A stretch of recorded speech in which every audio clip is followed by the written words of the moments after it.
chovendo lá fora, tá? Então, hoje eu acho que não vai ter problema.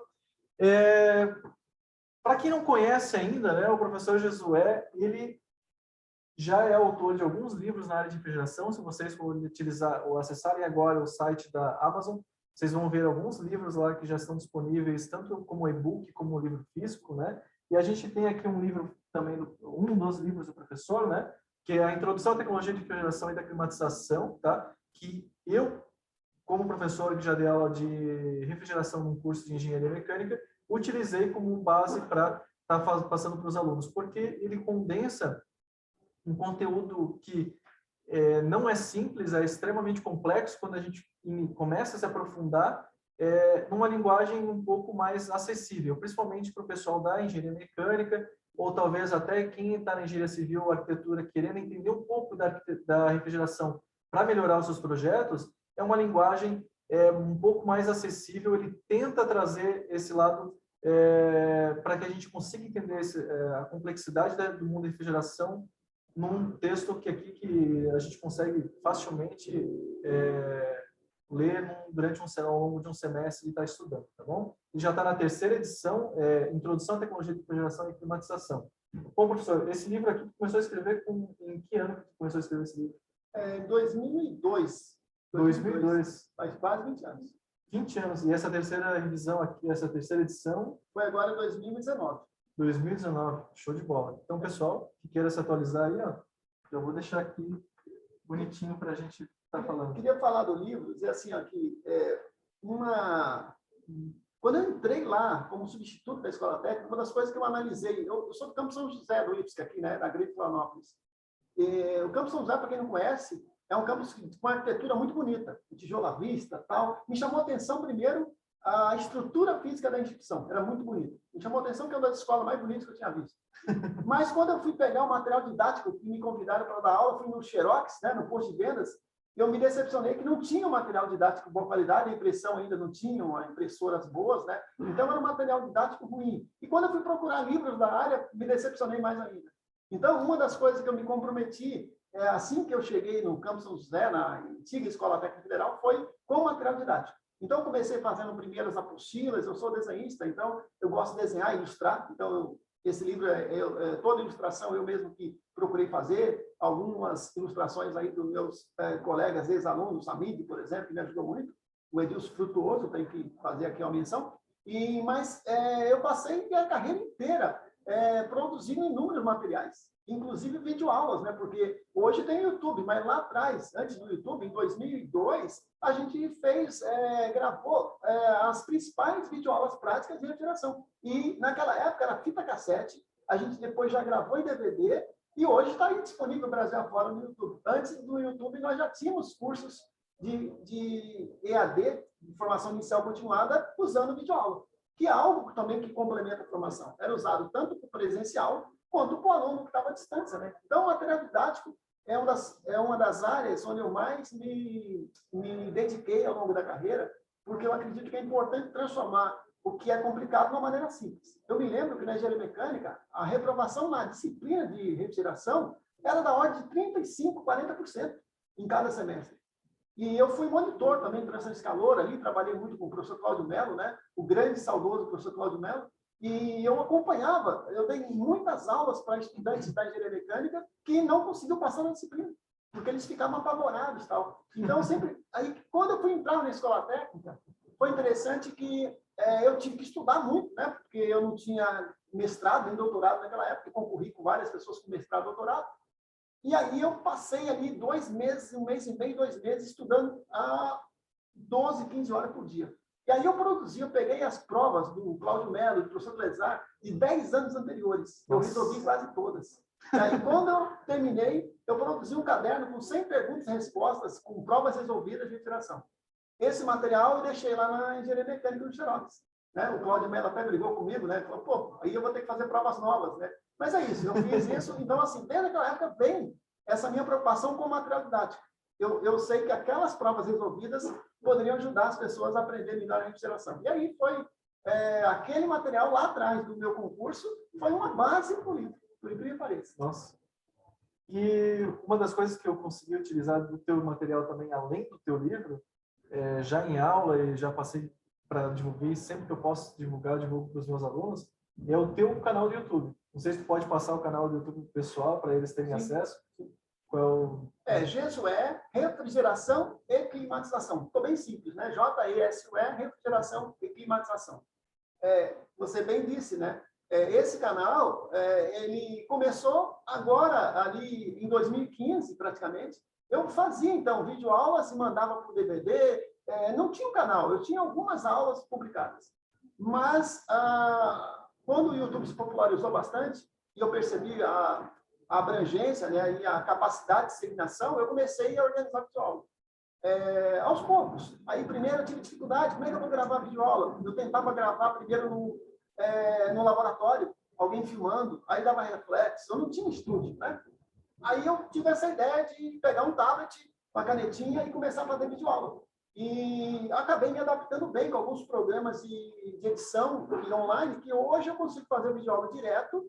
Eu não preciso de estúdio. Eu faço a aula aqui e já mando para o YouTube direto. Então, me deu uma possibilidade de gravação muito rápida, deu muita agilidade.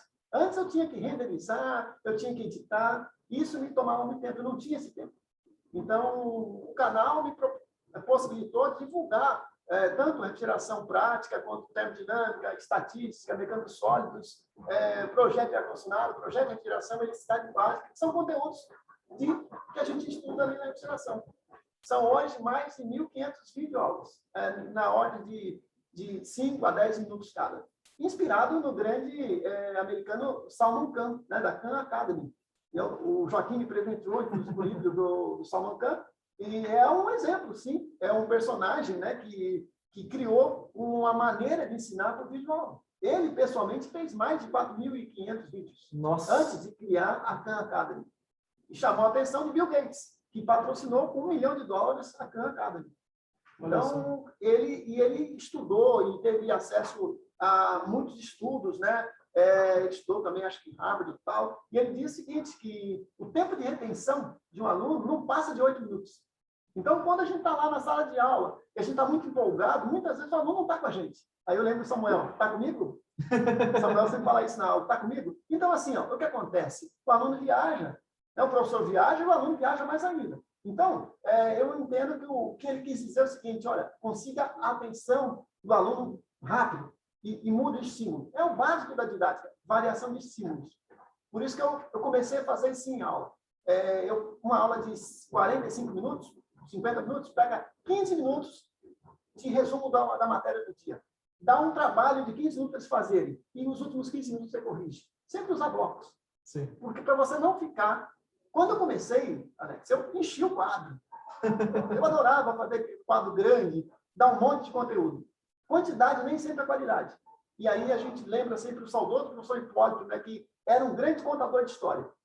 Algo que o Joaquim se tornou com o tempo. Uhum. O Joaquim hoje é um grande contador de histórias. Um grande contador de história, porque ele lê muito, então ele cativa os alunos com as histórias da refrigeração. Então, claro, que eu ainda estou muito longe de chegar nesse nível, mas eu acredito realmente que a maneira mais fácil de ensinar é você atrair primeiro o emocional do aluno, conquistar a confiança dele por meio de história que ele vai lembrar para sempre.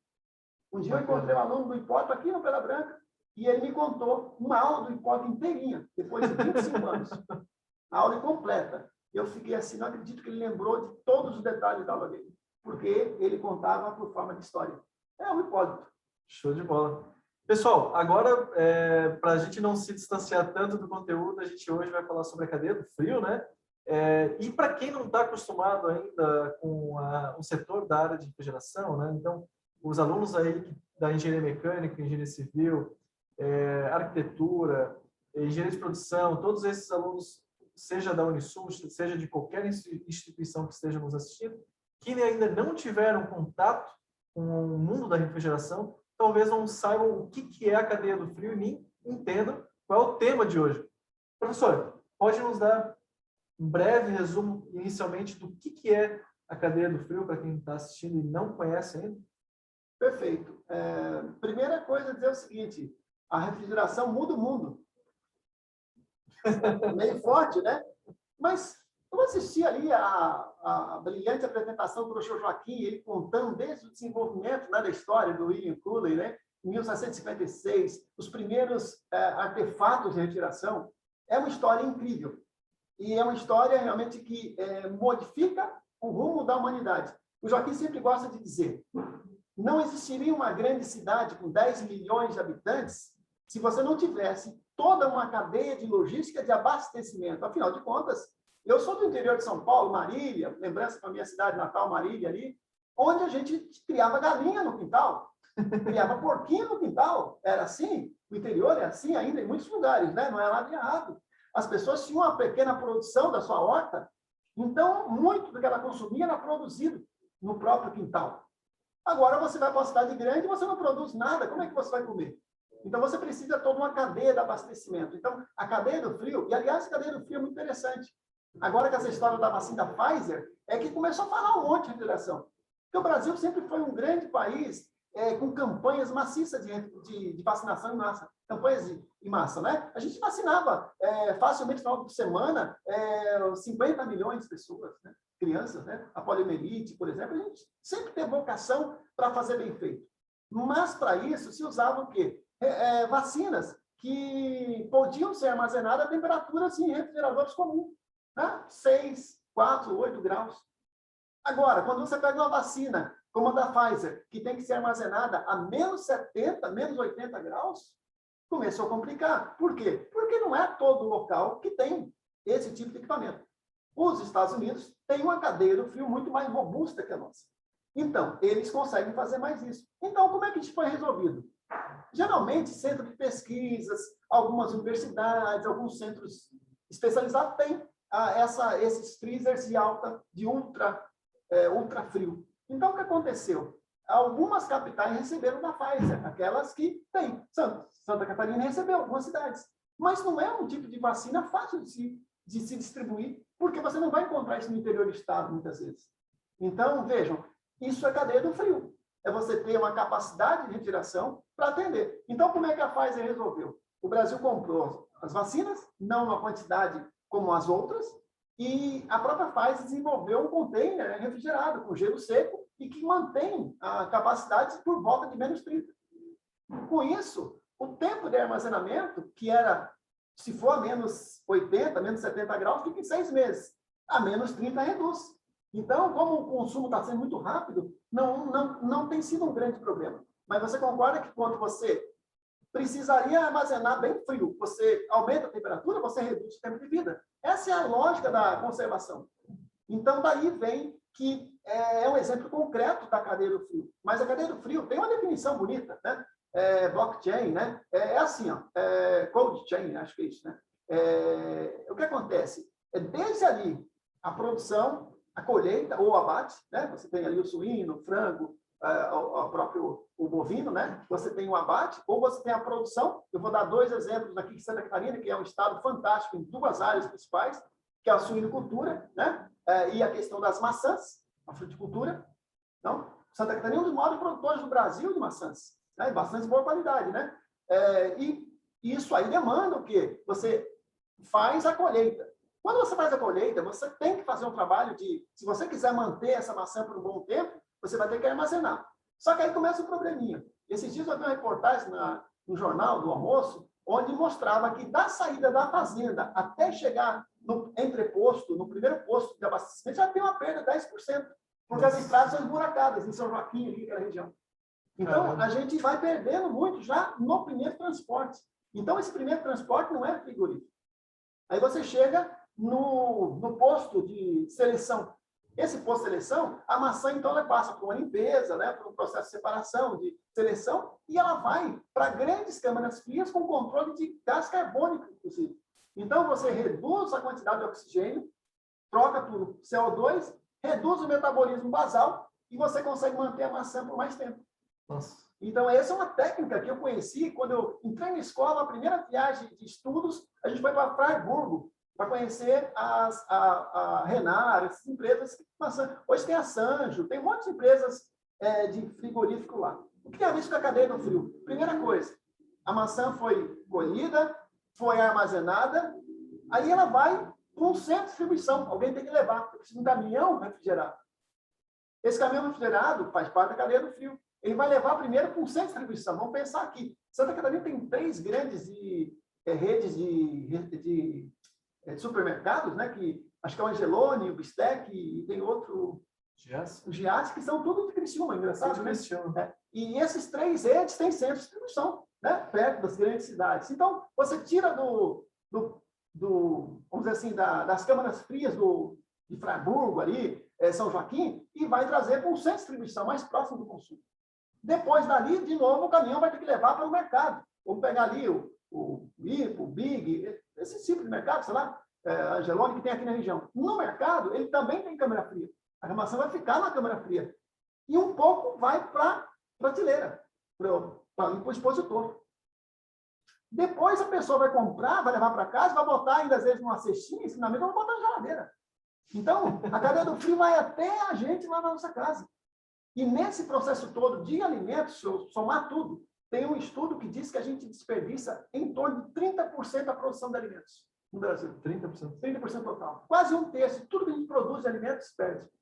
Eu te dei o exemplo da maçã, que o Brasil, que Santa Catarina é um dos maiores produtores do Brasil, e tem a questão do frango e do porquinho. Tem que lembrar que a suinicultura, né, aqui é muito forte, começou ali. O Joaquim contou um pouquinho de história, mas eu vou lembrar, o Atílio Fontana, muita gente não lembra dele, eu li a biografia do cara que criou a Sadia. Ele veio lá de Santa Maria, ele era um descendente italiano, né? Naquela época, o filho mais velho é que ficava com a propriedade, ia dividindo, tinha aquelas coisas, o cara tinha que ir embora, né, muitas vezes, né? Era uma forma que eles tinham de distribuir a terra. Conclusão, o Atílio Fontana veio para Santa Catarina aproveitando que as terras eram baratas no oeste. Ele foi ali na época ali para Cruzeiro do Sul, que hoje é Concórdia. Concórdia é Sadia, eu ia ali deles, né? E ele veio de trem, porque foi construída aquela estrada de ferro que ligava São Paulo a Santa Maria. Lembrando a história um pouquinho, né? Que Santa Maria fica no coração do Rio Grande do Sul. Foi fundamental aquela estrada de ferro por uma questão estratégica para provisão de tropas por causa da Guerra do Paraguai. Ali, nós temos ali o segundo maior contingente do Exército brasileiro. Fica em Santa Maria. Por quê? Porque é uma região estratégica para a proteção do Sul. E ligou Santa Maria a São Paulo. Aliás, não sei se vocês sabem, mas Santa Catarina é interessante. O oeste do estado era muito mais ligado ao Rio Grande do Sul do que a Florianópolis. Por quê? Porque não tinha estrada até a década de 70, estradas asfaltadas. Então, a linha de trem era uma grande integração. Então, as pessoas, muitas vezes, viajavam para São Paulo, mas não vinham para Florianópolis. Nossa. E o Atílio Fontana foi ali para Cruzeiro do Sul, e ele tinha um comércio, o sogro dele tinha um pequeno comércio, ele começou a perceber, ele plantava alfafa, né? Para as tropas. Ele começou a perceber que ele podia comprar os porquinhos dos sítios vizinhos, e ele alugou um vagão de trem e mandava para São Paulo. E quando ele voltava, ele trazia alimentos para vender na venda. E ele ficou rico assim. Nossa. E aí ele teve essa ideia de criar um frigorífico, né? E isso só foi possível. Aí entra a história da refrigeração no Estado. E o Estado de Santa Catarina teve 4 grandes empresas: Seara, Sadia, Perdigão e 4, né? A Sadia, Perdigão, Seara e a Aurora, né? São 4 grandes empresas da área de congelados. E em 1940, o Atílio Fontana conseguiu montar a câmara fria e montar a Sadia. Como é que ele fez isso? Ele fez isso porque o Estado, né, essa colonização italiana e alemã, com um monte de pessoas que tinham conhecimento técnico ali, em Blumenau, Joinville, Jaraguá, tinham capacidade técnica de fazer isso. Na verdade, a gente não tinha tecnologia, mas a gente importava, essas pessoas tinham relação com a Europa. E aí ele conseguiu montar a primeira empresa de congelados, que foi uma das maiores do Brasil por muito tempo, né? Hoje foi vendida para o Brasil Foods, tem vários nomes e tal, mas foi a Sadia que deu origem a Perdigão, depois deu origem a Seara, obviamente por imitação, né? E hoje a Aurora, que é uma cooperativa muito importante no estado, que emprega muito. Então veja que essa história da cadeia do frio, ela tem esses elementos, ela vai desde a produção até o nosso consumo. E nós, em Santa Catarina, temos um orgulho aqui, me considero hoje catarinense, né? Adotado, né? Eu sou do interior de São Paulo, e eu falo com orgulho que Santa Catarina tem as maiores empresas de congelados do país, tem as maiores empresas de produção de equipamentos de refrigeração do país e do mundo, que é a Embraco, que o Joaquim falou bem, Embraco Nidec, que hoje, né, foi comprado por um grupo japonês, e a Multibras, né, que do grupo Whirlpool, que produz aí a Brastemp e Consul, né, que foi criada aqui no estado. Claro que No início, sempre pela imitação, mas hoje são empresas que produzem tecnologia, produzem ciência em parceria com a UFSC, né? Temos vários convênios com isso também, né? De tal forma que eles produzem hoje conhecimento de alta qualidade e não é mais a imitação. Hoje eles são imitados no mundo afora, né? Pela qualidade dos produtos que são desenvolvidos. E temos também a WEG, né? Que é a maior empresa do mundo em motor elétrico. Não é coincidência, eu quero dizer para você. Não é coincidência que esteja junto, que a refrigeração esteja envolvido com isso. É necessário para ter refrigeração ter motor elétrico. É necessário você ter produção de frio, né? De equipamentos que façam frio. Né? Então, nossa cadeia do frio envolve todos esses aspectos. Você envolve ali o expositor que está no mercado, né? O teu refrigerador. O cara gosta de cerveja, ele tem lá a maquininha dele, o refrigerador de cerveja dele. Eu tenho freezer horizontal, freezer vertical. Eu tenho uma câmara fria, né? Que está nos mercados, está nos açougues, né? Está em restaurante. Todo restaurante pequeno acaba tendo, porque ele tem uma câmara fria, às vezes, e uma parte para congelados, uma parte para resfriados, né? Tem as câmaras frias lá no interior. Tem lá os congeladores rápidos, né? Os túneis de congelamento, né? Que o Joaquim falou bem, do Clarence Bart Size, né? Que é o cara que descobriu, teve a sacada que se você congelar bem rapidinho, você não forma cristais, né? E o produto mantém o sabor. O cara descobriu isso por acaso. Ninguém conhece a história dele. Clarence Bart Size, pode procurar. O cara é um gênio. O cara descobriu isso e isso revolucionou a indústria da comida. Então, o frango lá que é abatido, ele não vai ser congelado na câmara fria. Ele já passa por um processo de resfriamento rápido na fábrica e sai dali já congelado. Não vai com a câmara fria gastar 18 horas para congelar, porque senão ele perde sabor.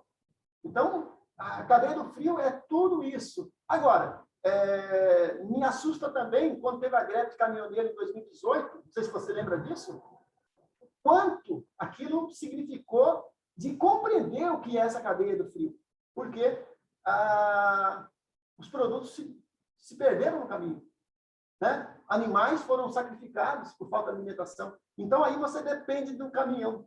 Cadeia do frio precisa de transporte. E esse transporte pode ser o navio, que tem aí o container refrigerado. Né? Então, só coloquei aí no... Mas pensa nisso, transporte mundial. Você tem que transportar. O Brasil é um dos maiores exportadores de congelados, né? do mundo. E Itajaí é o segundo porto do país em quantidade de congelado. Então, a boa parte do congelado brasileiro sai de Itajaí. Então, você começa a pensar que isso tudo envolve também os próprios navios, né? E eu nem falei aí dos aviões, dos trens frigoríficos, tal, que o Brasil não tem muito essa tradição, né? Mas o mundo afora tem. E poucas pessoas sabem que o Porto de Itajaí, ele é o segundo maior porto do Brasil, mas o primeiro porto em valor de transporte. Então, em monetização de transporte de bens, o Itajaí é o que mais transporta valores hoje na entrada e saída do país aí pelo Porto de Itajaí. Né? Depois São Francisco do Sul, Santa Catarina realmente essa potência, tem 4 portos, né, grandes, pensar bem, né? É verdade. De Imbituba, não esquece? Imbituba, Joaquim. Grande Imbituba, né? Bem que tu falou, né? Então, a cadeia do frio aqui no estado de Santa Catarina, ela gera outras empresas, outros setores que apoiam, que foram desenvolvidas para atender esse setor principal da cadeia do frio. Né? A gente tem, posso estar errado, mas a Clemar surgiu aqui em Santa Catarina, depois pode entrar um pouco mais a fundo, talvez conheça um pouco melhor. A gente também tem, por exemplo, a empresa Ageon, que fica aqui na Palhoça, que também desenvolve controladores para expositores de frio e outros equipamentos mais. No Rio Grande do Sul, a gente tem algumas empresas como a Novos também, que desenvolvem equipamentos também para a cadeia do frio, né? Mas é interessante como os mercados secundários que atendem essa cadeia do frio geram oportunidades para os nossos alunos, né? Então, os alunos hoje que estão fazendo engenharia mecânica, engenharia elétrica, automação, até mesmo civil, produção, hoje eles podem estar, de repente, pensando, poxa, eu estou escutando essa conversa aqui, mas eu estou pensando em, talvez, empreender ou seguir para uma área em que eu tenho melhor oportunidades. Conta um pouquinho mais dos equipamentos, dos processos, talvez, a gente não pode talvez aprofundar muito, mas um pouquinho mais dos equipamentos que a gente tem, por exemplo, na parte de transportes, na parte de câmara fria. Talvez o pessoal aqui daqui a pouco dá um Google se interessa, começa a especializar, pega o teu livro, já dá uma lida melhor também como é que funciona esse equipamento? Bom, para responder, né, para tentar ajudar nessa parte, eu vou lembrar o seguinte, que em refrigeração, observando o mercado de refrigeração da Grande Florianópolis, eu percebi o seguinte, sempre nosso curso, em relação ao curso de telecomunicações, que é o curso irmão ali do Campo São José, é um curso que tem mais empregabilidade para a pessoa ser empreendedor. Então, com pouco recurso, e vários alunos fizeram assim, formaram 2, 3 e montaram empresas de sociedades. Por quê? Com um pouco mais de 10 mil reais, você monta uma empresa e vai trabalhar. Então, acaba facilitando o negócio. Se você souber fazer bem o serviço de manutenção ou instalação, se você tiver uma bomba de vácuo de boa qualidade, tiver um manifold, tiver um jogo de chave, ferramenta, um cortador de tubo, né? Flangeador, né? Você tiver ali um cilindro de nitrogênio, você começa a trabalhar mesmo com esses principais equipamentos, você vai ver que não custa tão caro e você pode começar. Então, primeiro, São José sempre foi um local onde a gente formou muitos empreendedores. Agora, você citou muitas empresas da área eletrônica, né? Puxando um pouco para o teu lado. Exatamente, hoje em dia o céu é o limite. Porque a eletrônica trouxe, a automação trouxe elementos novos. Até na década de 90, início dos anos 2000, isso era incipiente no Brasil, não tinha tantos. Aliás, os splits, eles tomaram o país a partir de 2000, com a popularização do crédito, redução do IPI, né? A linha branca recebeu incentivo, aumento de crédito. A classe C começou a comprar ar-condicionado. Isso nos anos 2000. Né? Eu me lembro que quando eu entrei na Escola Técnica Federal, o ar-condicionado era coisa parecida com a EDI. Não era comum alguém ter um ar-condicionado. E era o janelão, aquela coisa feia.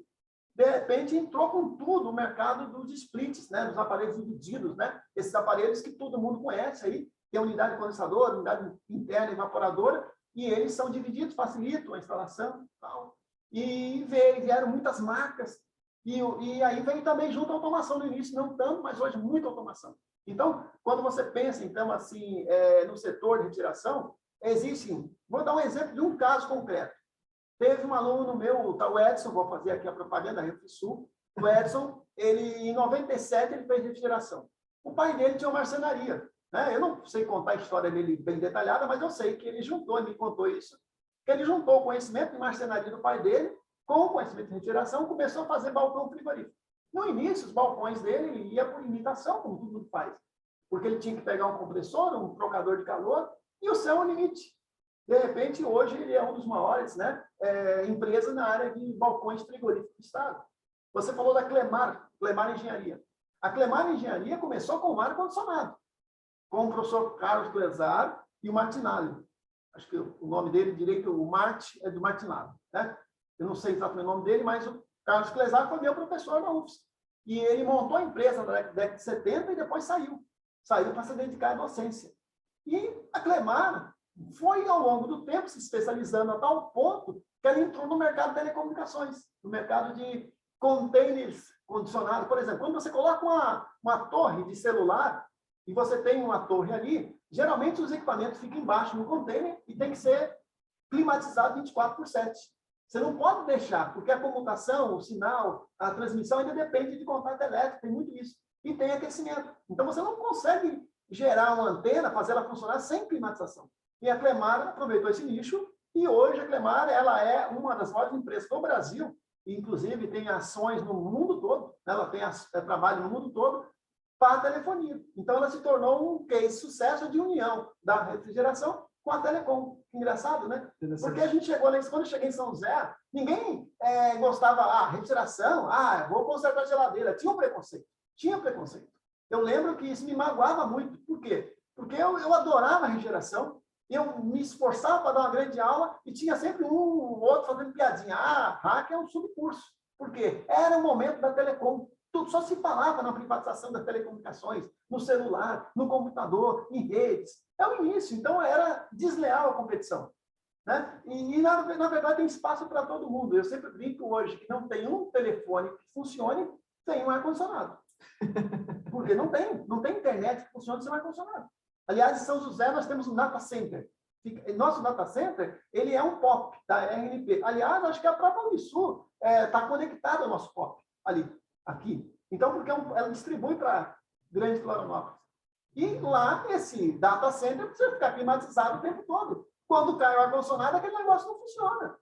Então, não tem internet se não tem o ar-condicionado. Então, é engraçado, né, que o mercado da refrigeração, o céu é o limite. Eu lembro uma vez que o Jorge Pereira, junto com o Joaquim, queriam começar a criar balcões, refrigeradores para padarias. Que era um negócio que eles viam, tal. O Joaquim sempre falou, eu queria criar também equipamento para produzir gelo, porque o gelo é uma coisa maravilhosa. Todo mundo devia ter uma máquina de gelo em casa, no balcão. Essas coisas que já existem, talvez, mas ele queria aperfeiçoar, tal, com uma metodologia. Já o pessoal que gosta de cerveja, vai amanhã entrevistar o Marcelo, adora fazer cerveja, o Marcos, o Garcia, o Anastácio, eles já adoram equipamentos para resfriamento de cerveja, né? Para automotivo. Tem um monte de aplicações hoje de customização. Aliás, a Embraco está investindo muito nisso. As pessoas querem hoje customizar seus equipamentos. Então, ela tem uma empresa, uma cervejaria, ou em casa, ela quer ter um equipamento, ela pode montar também. Eles estão incentivando muito que surjam empresas que possam montar. E aí entra a automação, porque não tem mais como fazer isso sem todo o processo de automação, porque hoje é tudo placa eletrônica, né? E você pode fazer isso de muitas formas. Eu acho que não tem limites, né? É só ter criatividade e para empreender. Tem muitas ideias geniais em refrigeração à espera de pessoas para apostar. Aquilo que o Joaquim falou, imagina o Tudor, Frederic Tudor, em 1805, começar a cortar gelo. Como é que pode um cara pensar isso? É louco? Né? Mas foi chamado do rei do gelo, o Tudor, e um dos homens mais ricos dos Estados Unidos, cortando gelo. O céu é o limite, né? Quando você pensa, quando você cria e inova na área de refrigeração. Eu lembro que há pouco, não muitos anos atrás, quando o celular começou a ser disseminado, ficou mais fácil, né? Comprar um celular e tudo mais. E aí iniciou a história do QR Code. Bom, o QR Code virou mania, assim, né? E eu lembro que a coisa que mais me chamou a atenção quando eu fui no mercado era que em cima de um pote de iogurte tinha um QR Code. Às vezes tu ia lá em cima de um pedaço de carne tinha um QR Code. Colocava ali um QR Code, tu conseguiria ver a temperatura daquele alimento desde o abate até ele chegar naquela prateleira. Então, a cadeia do frio que tu mencionou, em que envolve abatedouro, transporte, armazenamento no estabelecimento, até no expositor, tudo isso integrado, conectado e o acesso à informação rápida por um QR Code no celular de uma pessoa. Rastreabilidade, né? Hoje em dia, isso é muito comum, né? A internet das coisas, né? É fantástico, né? Até mesmo, eu tenho um irmão que gosta de... Ele foi açougueiro 40 anos, meu irmão José Carlos. Ele tem lá umas 50 cabeças de boi hoje, ele começou a criar, depois de velhinho, ele juntou e se eu chamar ele de velhinho, vai brigar comigo, né? Não é tão mais velhinho assim, mas agora, depois de mais velho, né, ele começou a criar. Aí ele me conta, né, que para todo boi, novilho que ele tem ali o código, né, que é rastreado, que é tudo padronizado, tem todo um registro para no CIF, tudo direitinho. Então, ele não pode vender um boizinho sem estar. A rastreabilidade começa até na agropecuária, imagina a refrigeração. Por que é importante isso, Alex? É porque é o seguinte, você imagina que você tem lá um produto que vem da fábrica e vão pegar um frango congelado. Ele tem que ser transportado no caminhão, no mínimo a menos 12. Normalmente é menos 15, por aí, menos 20, né? Então, imagina que esse caminhão dá algum defeito, alguma coisa, né? E ele desligue o motor, por exemplo. Não pode, né? Porque isso aí você compromete o tempo de vida do produto. Então, se você respeita a temperatura de armazenagem, você tem como garantir aquele tempo de conservação. Quando você não respeita, você reduz a vida. Tá? E aí vem a importância de você garantir isso. E os equipamentos hoje, eles têm ali sensores, né, ligados já, que registram cada minuto de temperatura. Para garantir que se ele tiver o comprador, ele vai analisar aquilo, ele pode rejeitar o lote. Então, é importante isso, né? Ou seja, o controle da temperatura, a manutenção da temperatura nos níveis aceitáveis, que é onde você reduz a proliferação de bactérias, né? Então, você não pode, por exemplo, baixar de menos 12. A Anvisa tem essas normas direitinho. E lá no estabelecimento também tem que armazenar adequadamente. Eu me lembro um caso de uma padaria que colocava o expositor vertical perto do forno, a uns 3 metros mais de frente. Nossa. A radiação do forno prejudicava o queijo e presunto. Então, só para ver assim que, mesmo que você tenha ali, teoricamente, temperatura, mas tem a radiação direta. Então, até a posição correta do expositor tem que ser feita, senão você compromete o produto. Quando não tem as pessoas em má índole que, quando o equipamento dá um defeito, ao invés de descartar, muitas vezes, que é o correto, acaba, né, não fazendo isso, né, deixando o dia, a noite toda, sem refrigeração, e bota do outro lado de manhã, entendeu? Acontece isso também, né? Eu já tive alunos que trabalharam em mercados e me contaram muitas coisas também, né? Coisas que não se publicam, vamos dizer assim, né? Sim. Uma história interessante nessa questão da restaurabilidade, que nessas andanças de falar sobre automação e tudo mais, quando começou a surgir os data loggers do tamanho de uma moeda, em que eu conseguia, com uma pequena bateria, deixar ele horas monitorando, uma empresa aqui de Santa Catarina que faz pão artesanal, aqueles pães que vem pré-pronto, tu só coloca em casa e assa, ela vendia esses pães em supermercados e tudo mais, e por um acaso, num determinado local lá, os pães que iriam vencer em um mês, começaram a vencer em uma semana. Uma semana começava a aparecer alguma coisa estranha no pão, tinham que descartar.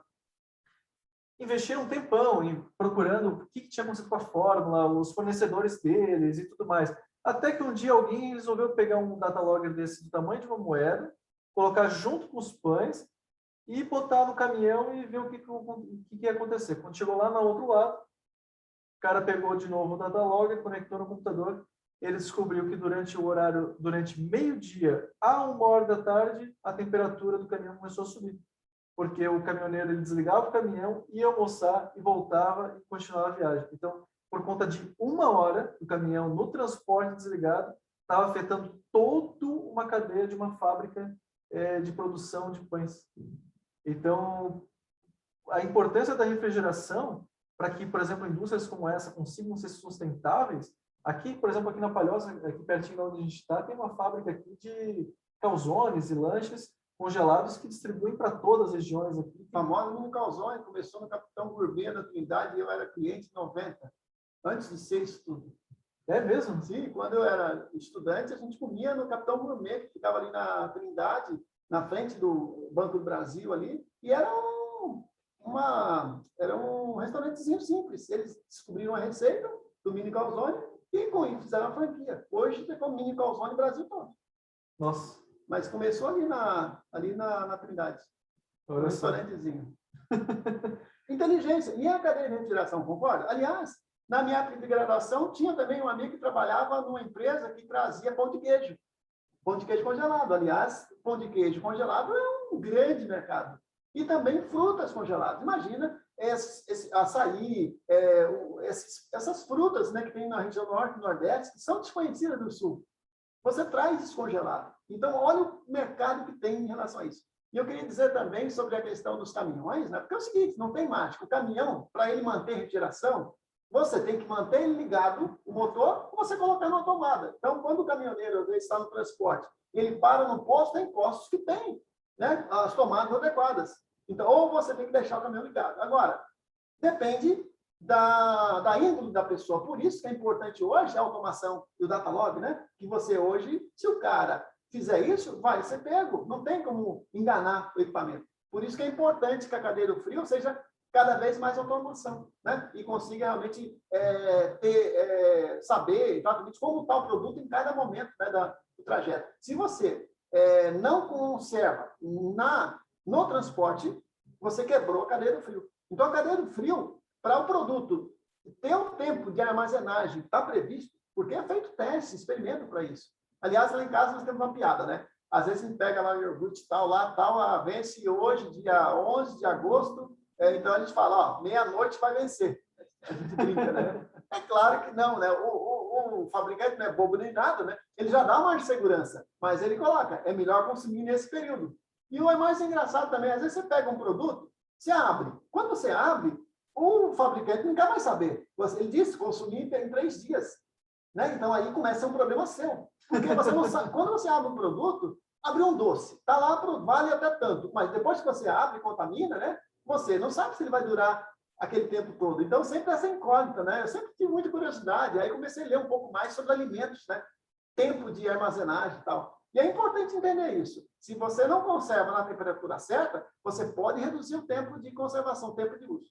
Não tem jeito. Então, é sempre bom ter uma segurança. Então, quando a gente fala, brinca assim, meia-noite o produto vai estragar. É uma brincadeira, mas não se esquece. Se ele não for armazenado adequadamente, já é um risco.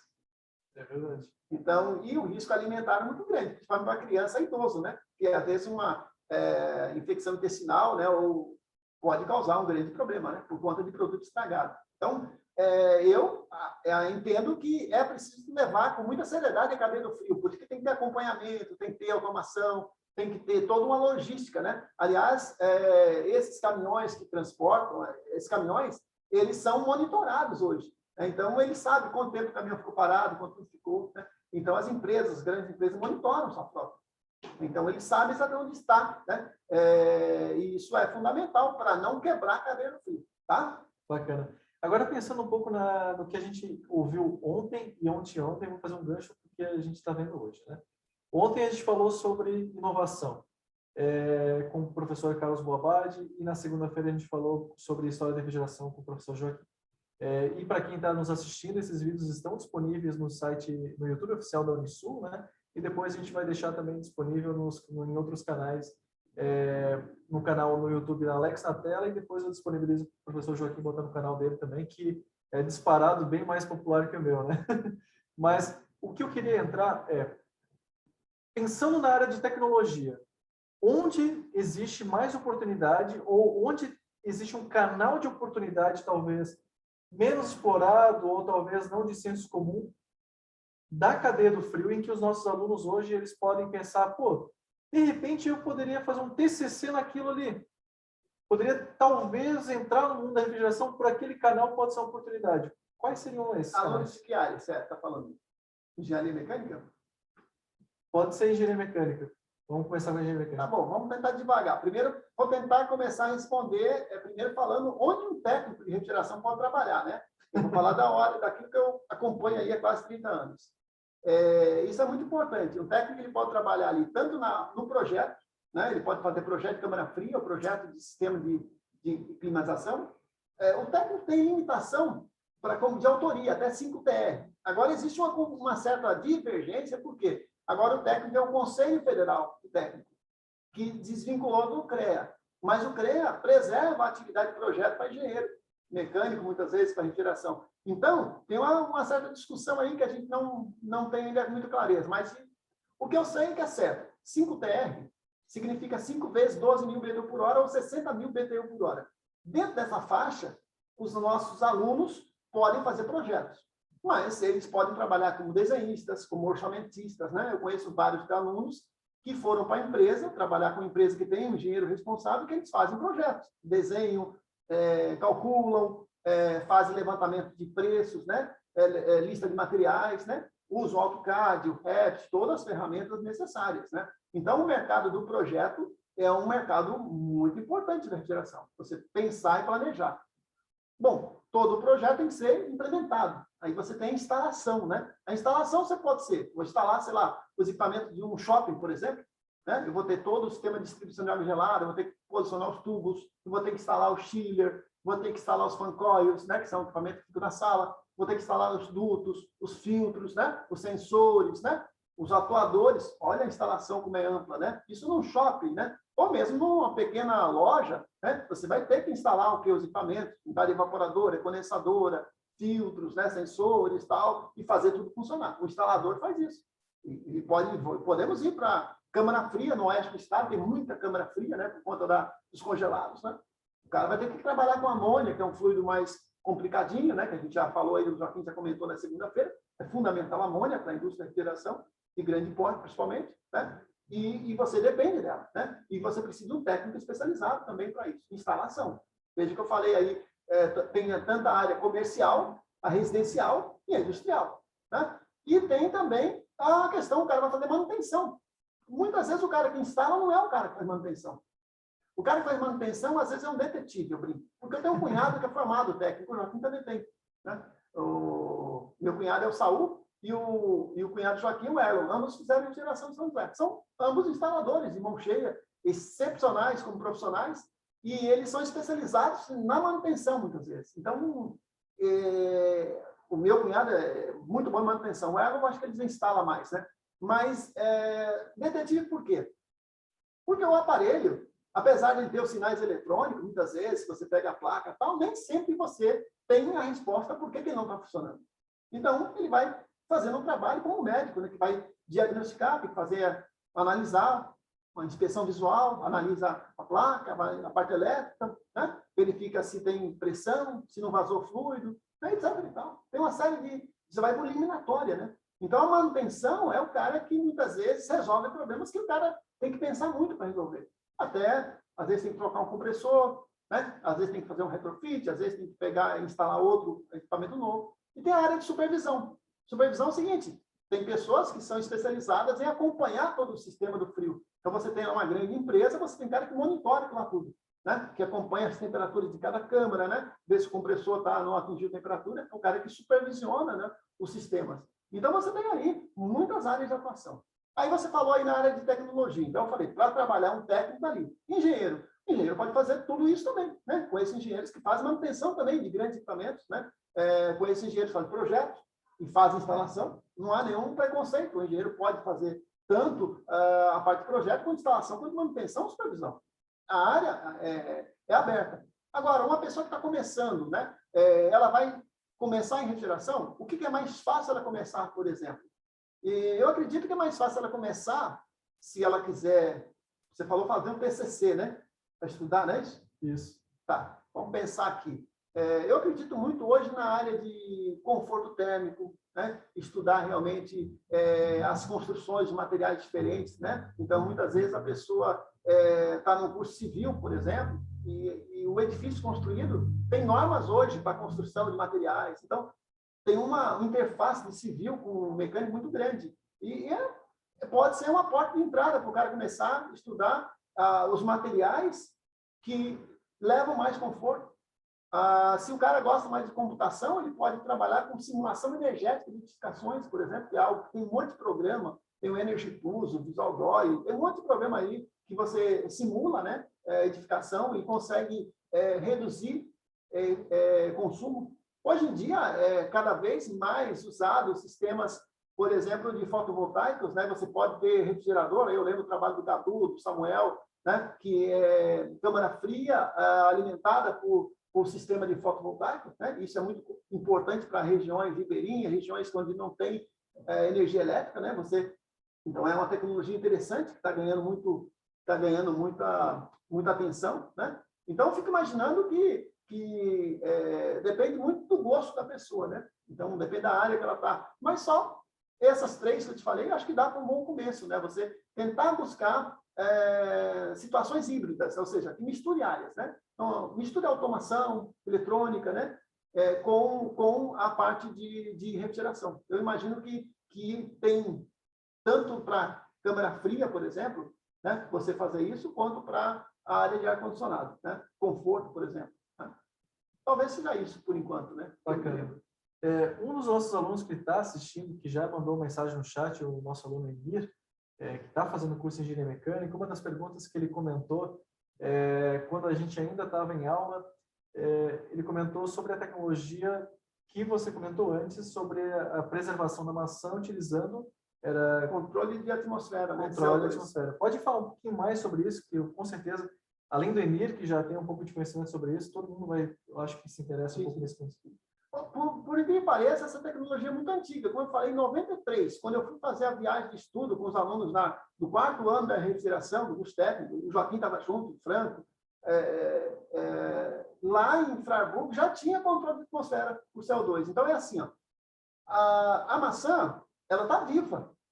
Você colhe ela, mas ela continua tendo metabolismo. Então, se você reduz o oxigênio a um valor mínimo, ela não morre. Você não pode reduzir demais também, tá? Tem uma faixa que você pode reduzir. Então, eles encontraram a faixa ideal.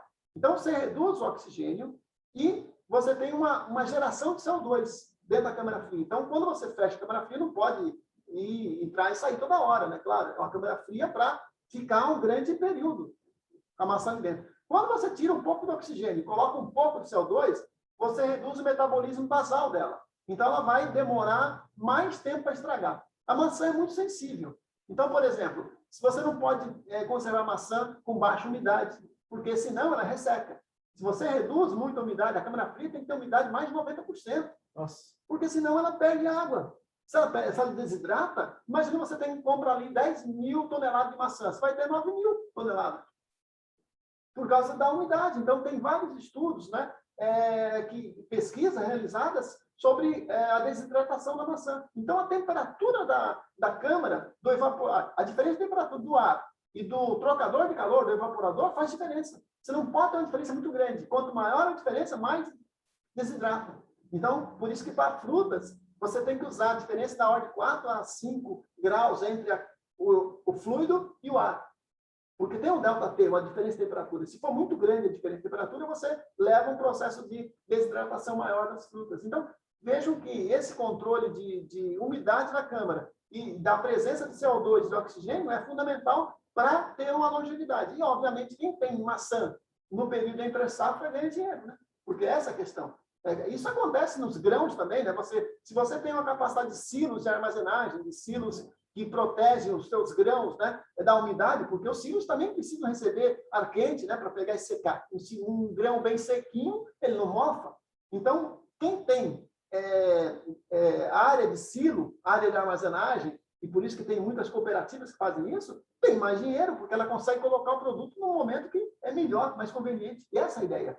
O produtor, se ele tem capacidade de estocar com qualidade, ele vai enfrentar com mais facilidade os períodos mais difíceis, né, onde os preços são mais baixos. Ele pode controlar um pouco melhor o preço, senão ele tem que entregar a produção dele. É o caso que o Joaquim falou da indústria pesqueira. O que acontece com o peixe? O cara muitas vezes entrega o peixe de graça.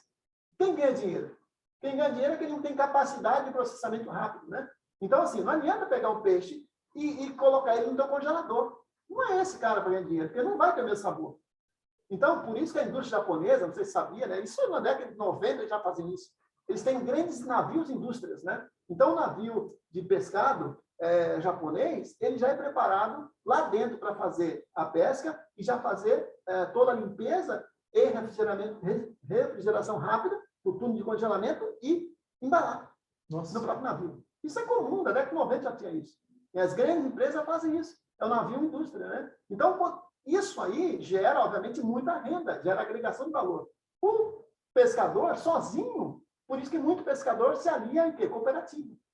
Quando ele tem uma cooperativa, aí a cooperativa ele vai estar associado a uma empresa que faz o recebimento rápido, e aí ele pode, muitas vezes, exportar o peixe dele, né? Ou colocar o peixe dele com valor agregado mais alto, né?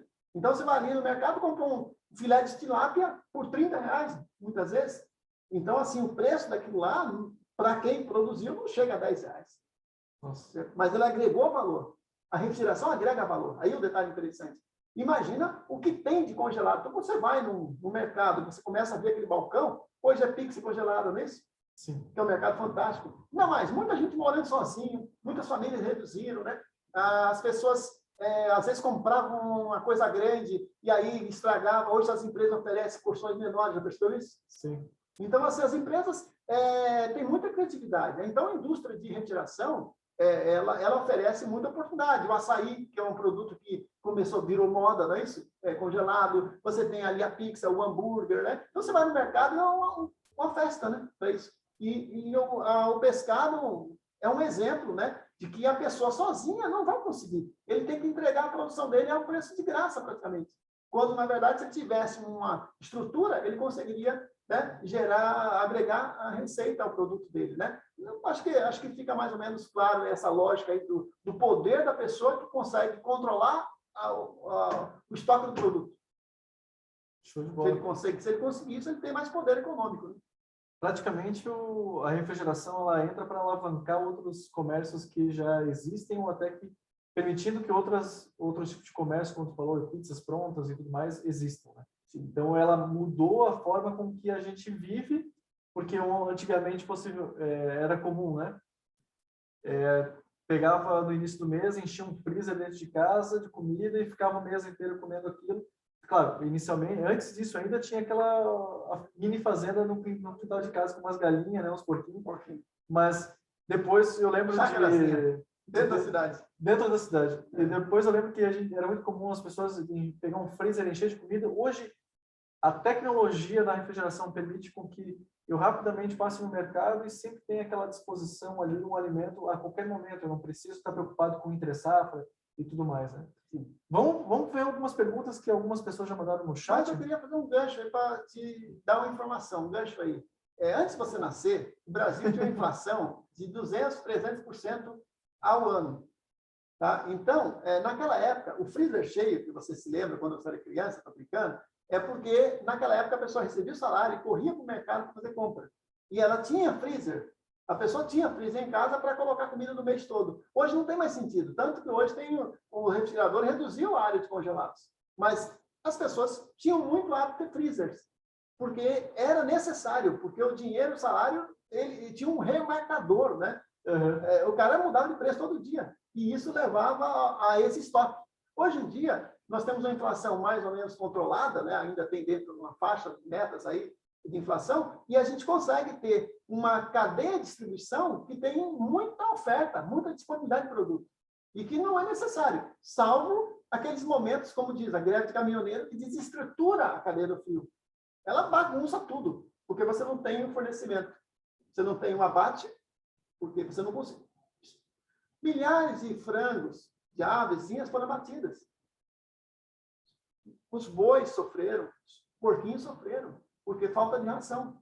Então, você quebrou a cadeia ali, né? Você não tinha como levar o produto para o frigorífico. Então, o boi ele tem um período de engorda. Passou daquilo lá, já começa a dar prejuízo para quem produz. Ele tem um tempo certo, ele tem que sair dali. Ele engorda, ganha o peso e tal, mas se você conseguir manter na fazenda, você não ganha valor para aquilo. Então, assim, quebrou prejuízos incalculáveis para toda a cadeia de refrigeração e cadeia de alimentos, né? Foi um momento só para mostrar assim, que isso tudo está atrelado, né? A questão econômica, né? Também tá. Claro, claro. O professor Marcos Antônio Garcia, ele comentou sobre o teu blog, para falar sobre o teu blog. O blog é muito lindo. Olha, em primeiro lugar, queria fazer minha homenagem aos meus amigos da refrigeração, né? O professor Marcos Garcia, eu sempre digo que é uma das pessoas que maiores conhecedores de refrigeração do nosso curso, assim como eu falo com o Joaquim, né, um dos maiores especialistas em refrigeração do Brasil, o Bob Weiss também. O Marco Garcia, ele trabalhou muitos anos na empresa, né, acho que na Electrolux, na Consul, tá? Ele foi responsável por vários projetos de ar-condicionado e hoje é meu parceiro de aula prática. Então, eu tenho esse canal no YouTube, mas muitos dos meus vídeos que eu publico ali são gravações que eu fiz junto com o Marco Garcia. A gente gravou junto mais de 80 videoaulas de instalação de ar-condicionado, manutenção, de maneira tal que os alunos hoje, nossos alunos e os refrigeristas têm acesso a esse material, né? Material produzido com uma boa qualidade, né? Com cuidado e com o profissional que o Marcos é. Então, o blog, eu tenho o meu blog, que é o jesuegraciliano.wordpress.com, e tenho o blog do professor marcosantôniogarcia.wordpress.com. No blog dele, ele tem aulas de refrigeração básica e de câmara fria, laboratórios de motores, né, quadro de comando de motores. E na parte de laboratório de refrigeração lá, é a introdução à refrigeração. Então, o canal do Marcos, né, é um canal que eu divulgaria sempre, eu acho que vale a pena depois colocar na descrição do vídeo, para quem quiser assistir. Tem um curso completo, praticamente, ali, para os alunos, né? Grande professor Marcos. Se o professor Marcos quiser já colocar no chat ali para os alunos irem acessando, escrever ali o link, pode colocar aqui que a gente está acompanhando. Inclusive, só para finalizar essa do site de vocês, do blog de vocês, muitos desses vídeos, inclusive, estão nesse novo livro que foi lançado agora, inclusive foi durante a pandemia, que é você, o professor Marcos, eu não sei se tem mais um terceiro autor ou não. Acho que é o Jorge Pereira. O Jorge Pereira também. E está disponível por e-book, eu acho que é o valor simbólico lá de R$5, que é o valor mínimo da Amazon, né? É isso. Exatamente. Qual é o nome do livro mesmo? Tem prática de instalação de refrigeração, né? Prática de refrigeração, né? E e tem todos os QR Codes lá para links de acesso ao vídeo, aos vídeos de vocês, além dos descritivos dos vídeos, né? E você lembra bem, né, que você vai de QR Code, todo mundo usa QR Code hoje, né? Mas foi muito legal. Eu falei lá em 2018, quando eu comecei, poxa, eu tenho aqui o texto, eu tenho a videoaula. Poxa, legal você colocar o QR Code, dar a videoaula logo aqui depois do texto. Então, assim, eu tenho explicação no processo de pressurização, processo de VAR. Coloca o vídeo embaixo. O cara bota o celular e assiste, lê e assiste, né? Eu tenho feito muito isso com as minhas apostilas, porque eu tenho um exercício resolvido. Bota a solução em vídeo. Então, é uma integração, eu chamo de apostila interativa, né? Que permite que a pessoa consiga explorar mais aquele conteúdo. Então, os livros daqui para frente são todos assim. Eu já vi vários livros fazendo isso. A Amazon está cheio hoje. Mas eu tenho orgulho de dizer assim, que essa ideia eu consegui pensar por ser lógico, né? E é uma coisa legal, que vocês vão ver que não vai ter mais livro como antigamente. Os livros vão ser objetos de aprendizagem interativa. Aliás, realidade aumentada. Os livros agora, você bota o celular, você tem ali um processo acontecendo. Você consegue ver uma animação com o celular, realidade aumentada no livro. Então, os livros já estão vindo com essa tecnologia. A tendência é essa, né? A tendência é você colocar o celular e vai ver um ciclo de refrigeração funcionando ali, sem ser um vídeo. Assim, Só a realidade aumentada. É como se fosse caçar Pokémon. Vamos colocar o caçar Pokémon para a didática, né? Aliás, eu acredito muito no mercado da gamificação da educação. Né? Você que é mais jovem, você provavelmente vai contribuir com isso algum dia. A Microsoft investe milhões nesse processo. E eu me apaixonei com isso quando eu vi o Kinect, aquele do Xbox, né? Isso. Cara, aquilo é incrível. Eu fico imaginando você ensinar uma pessoa no futuro, ela ter o avatar dela e ela fazer todo o procedimento como se estivesse fazendo. Então, já tem uma empresa americana, a Interplay, né? E eu até fiz uma assinatura recentemente para conhecer a tecnologia, que a pessoa coloca um óculos, ela consegue fazer todo o processo de manutenção do equipamento com óculos de realidade virtual.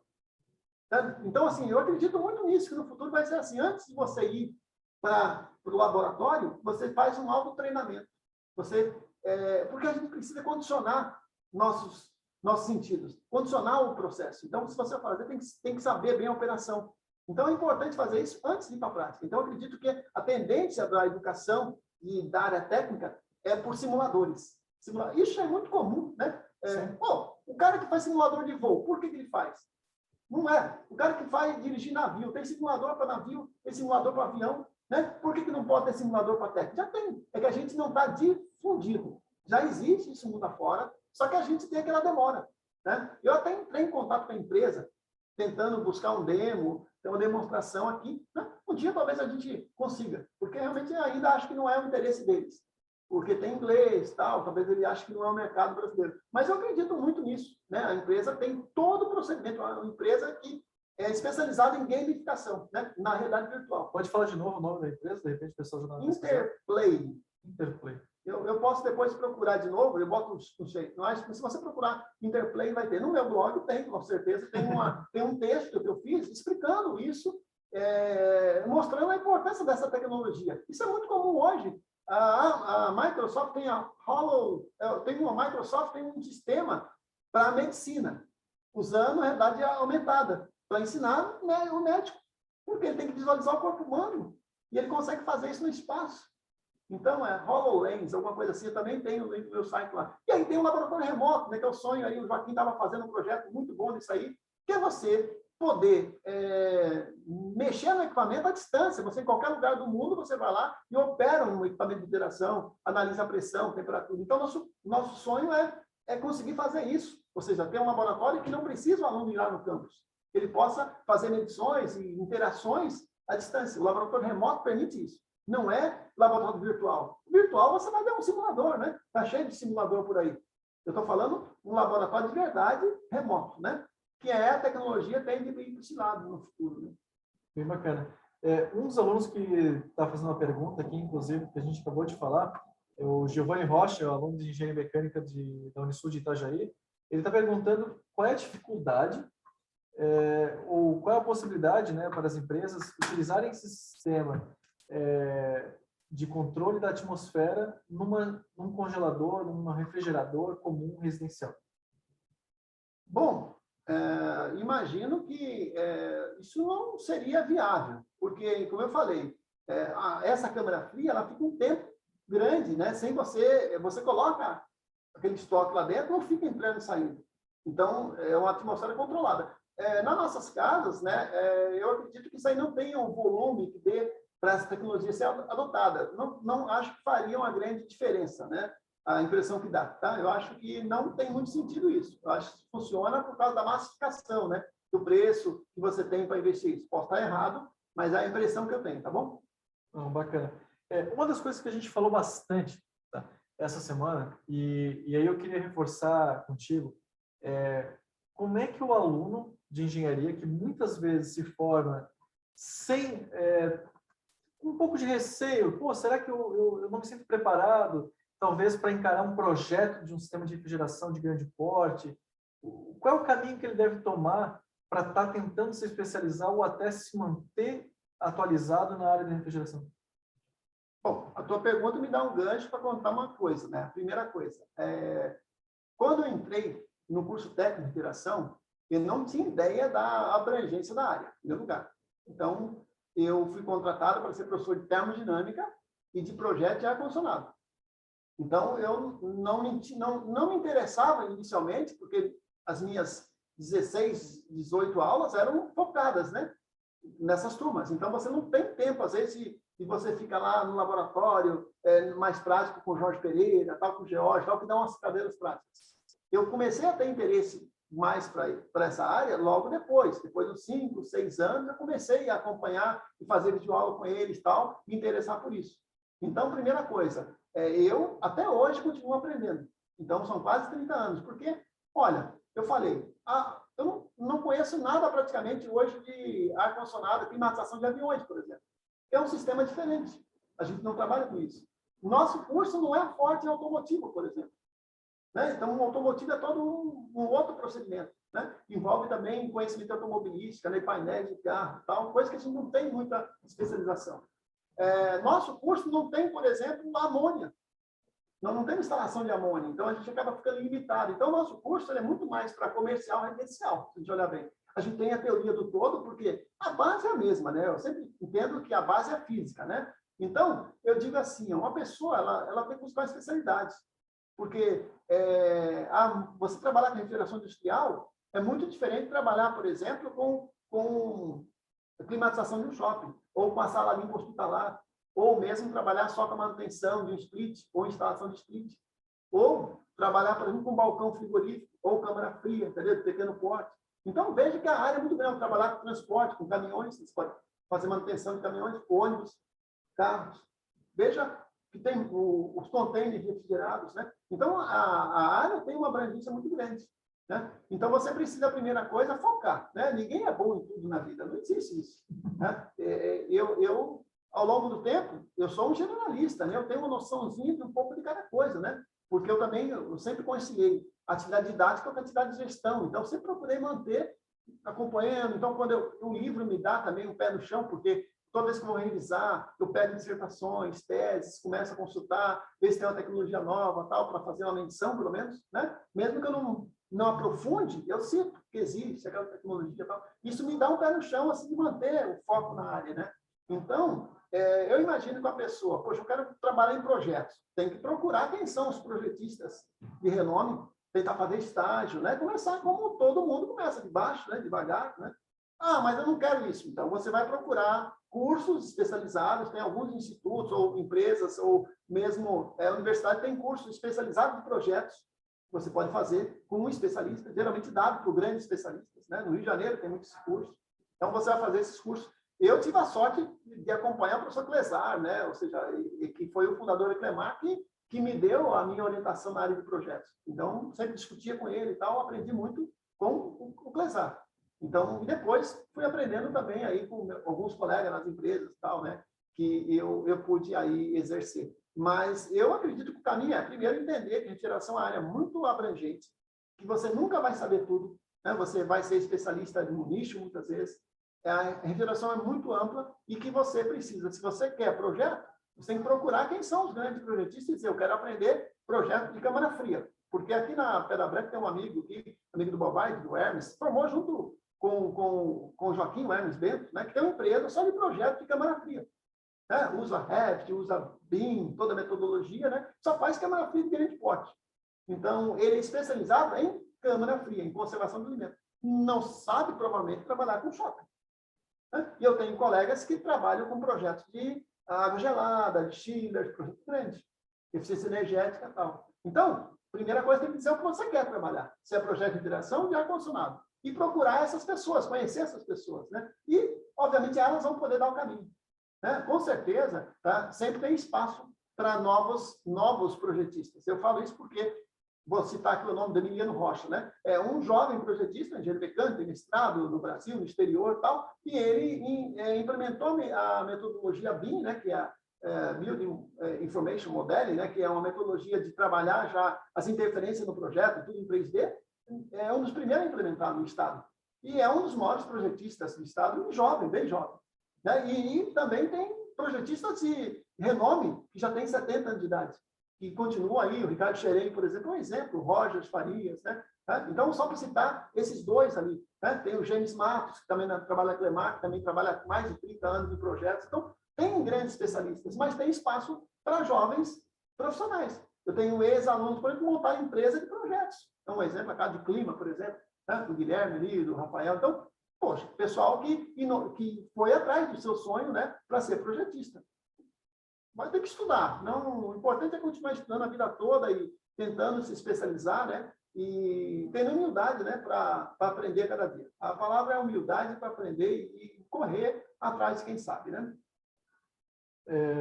Até o nosso aluno José, ele questionou aqui, ele fez uma pergunta sobre renovação de ar em ambiente pressurizado, no caso de avião, né? Mas não sei, provavelmente não. Tu acabou de falar que não era bem especializado. Não é a minha área, não. O Boabad com certeza entende, mas ontem o professor Boabad, inclusive o Carlos Boabad, se reassistiu a entrevista de ontem, ele comentou sobre como eles conseguem utilizar o ar que está saindo da turbina para pressurizar o ambiente e sempre estar renovando. Então, dá uma checada lá no vídeo de ontem, dá uma reassistida, que o professor Carlos Boabad ele chegou a comentar. Aí um exemplo, né, que eu te falei assim da abrangência, né? Lá no campo, nós somos em torno de 15, 16 professores. Cada um trabalha em algumas áreas, né? Mais alguns nichos, né? Então, eu me especializei bastante em projeto de climação. Então, é a área onde eu pude ler mais, estudar mais, fazer mais cursos e tal. O Joaquim já está em outra área, já o Marco em outra, o Jorge em outra, o Bobade em outra, e assim vai por diante. O Kleber, cada um se especializou. Então, tem espaço para todo mundo. A gente acaba tendo mais proficiência em áreas que a gente trabalha mais no dia a dia, né? Mas é legal, tranquilo, né? Por isso que a gente se complementa, né? É uma área interessante por isso, porque tem essa amizade. Eu aprendo muito com o Bobade, aprendo muito com o Joaquim, com o Kleber, com o Marcos, com o Jorge Pereira, com todos eles, né? Claro. O professor Marcos também comentou aqui no chat, né?